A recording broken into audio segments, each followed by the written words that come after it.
I'm not excited for GTA 6. I'm excited for 2026. I used to spend all my free time trying to level up an online fictional character.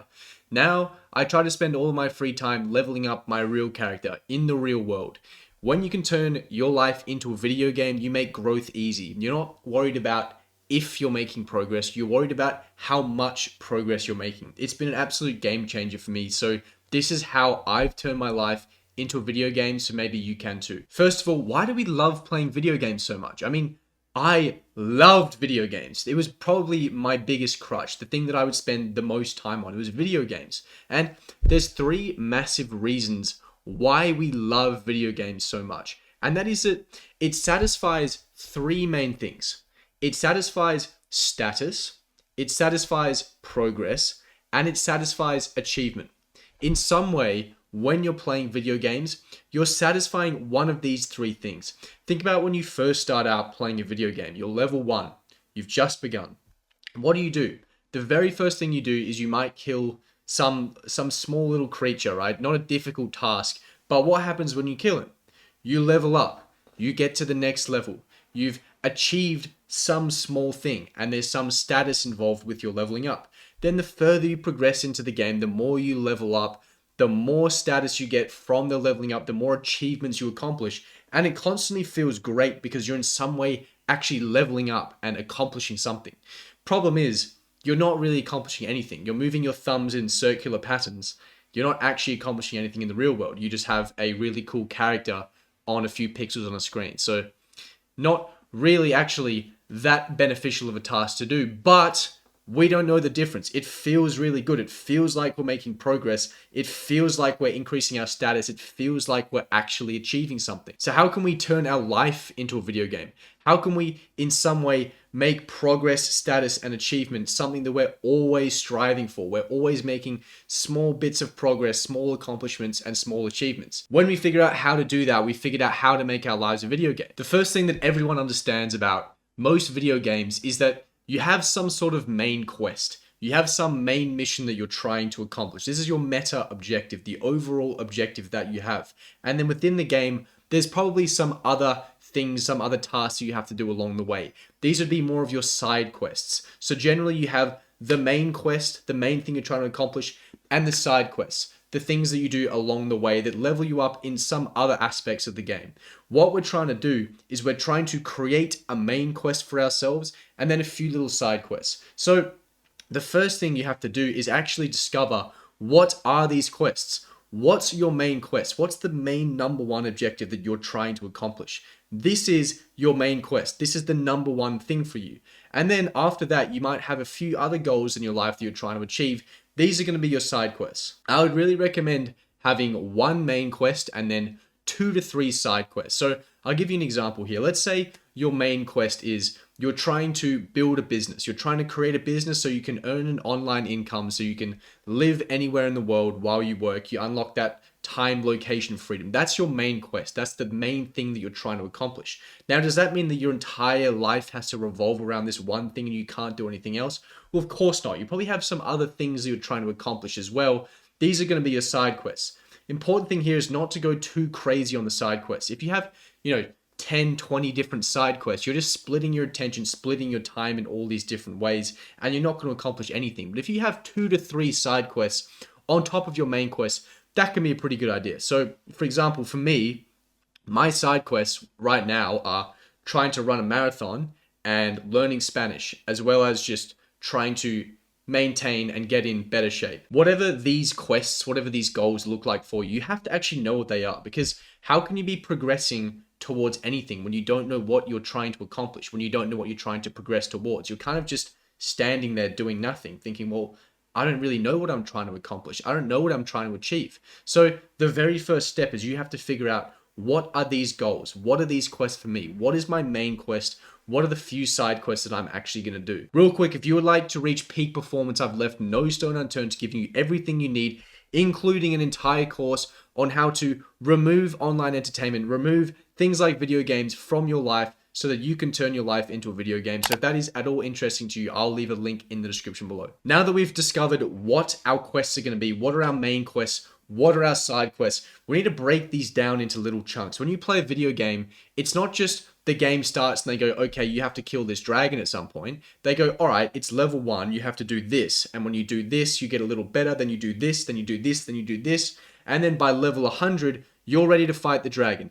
They've broken it down into little steps because they understand this is how you actually feel progress. You feel that achievement on a smaller basis, moving towards that main goal. We want to do the exact same thing. We don't just want to have this huge grand goal and then just think, okay, well, I'm a million miles away from that, so I guess I just have to slowly chip away at it.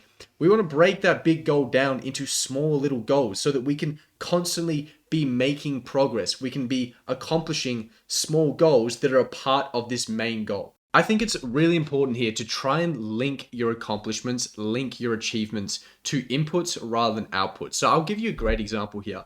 With me trying to build and grow this YouTube channel, I know that it would be very demoralizing, it would be very difficult if I was only looking at how many views am I getting, how many subscribers am I getting, how many likes am I getting, all these little metrics. It would get overwhelming and it would get frustrating doing it based off that. What I do is I tie my goals, my achievements, to the inputs I put in. And I think a really good way of doing this is create an if-then statement, particularly an if-then would be unreasonable statement.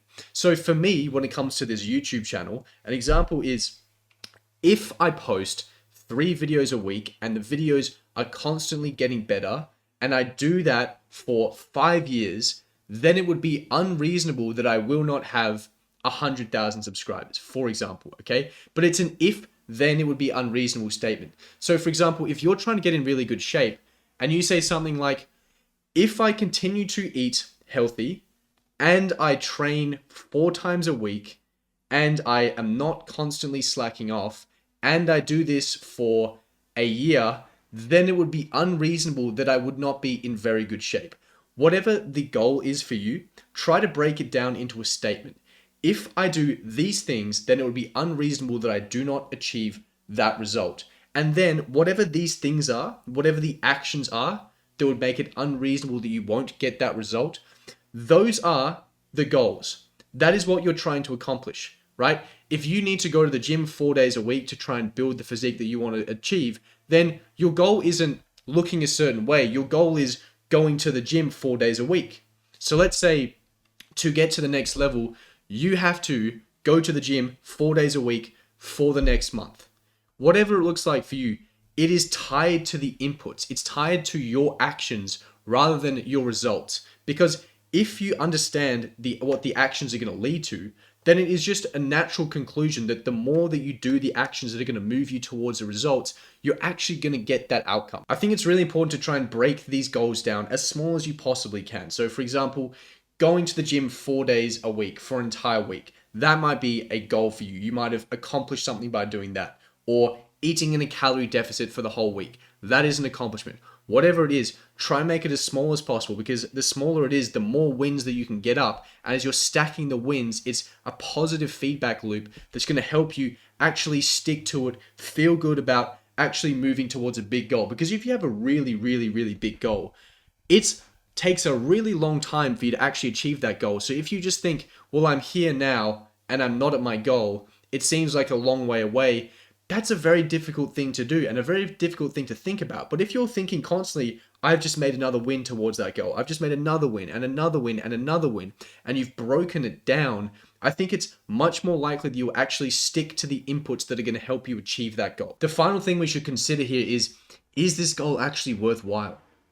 Does it make sense for me to have this as my main quest? Does it make sense for this to be a side quest? Because oftentimes we're chasing and pursuing goals that actually don't really make much sense in the grand scheme of things. I think there's 2 things that you need to consider when it comes to should this be a goal that I should pursue. And that is the duration of the benefit and the amount of time that you'll receive this benefit from. So I'll give you an example here. If your goal is, I want to earn $100,000 so I can buy this car.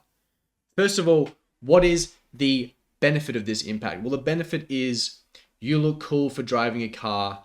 Maybe people are more interested in you. Maybe you pick up some girls doing that, okay? Maybe you feel good about yourself for a few weeks. And then the amount of time, what is the actual duration of this impact? Well, essentially, you're going to enjoy the benefits of having a cool car until you want another car, or until it's no longer fashionable, or until you need to buy another car. So that might be tops 3 or 5 years, okay? Before that is no longer a big benefit in your life. So when you think about a goal like that, well, it doesn't have a massive impact on my life, and it's not going to be a impact that lasts me very long. Maybe this is not something worth pursuing. Then let's say you have a goal that you want to be in great shape and you want to stay in great shape. Well, first of all, what is the impact of that benefit? Well, the impact is going to be that you're going to look good. You're probably going to feel really good. It might increase the length of your life. It's probably going to increase the quality of your life. You might attract more people.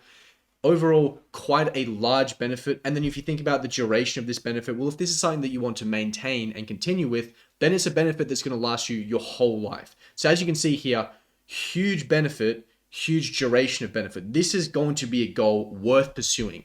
Whatever this goal is for you, you need to think about how long is this benefit going to last and how much is this benefiting my life. When you can get these two things and think, wow, this is going to benefit me for a very long time, and this is going to benefit me in quite a big way, that is a goal worth pursuing. And the longer it lasts and the bigger the benefit is, that's probably going to be a main quest. That's probably going to be the number one thing that you should be going for. Things that don't have a huge impact, or the duration of the benefit isn't as long, that might be a side quest, or it might be something you don't do in general. But if you look at the main quest, this needs to be a goal that is going to last you a long time in terms of the benefits, and it's also going to have quite a large benefit. Just make sure the goal is worth pursuing. But that is how I've turned my life into a video game. I choose a main quest and I choose a few side quests. I make sure they're worthwhile to do.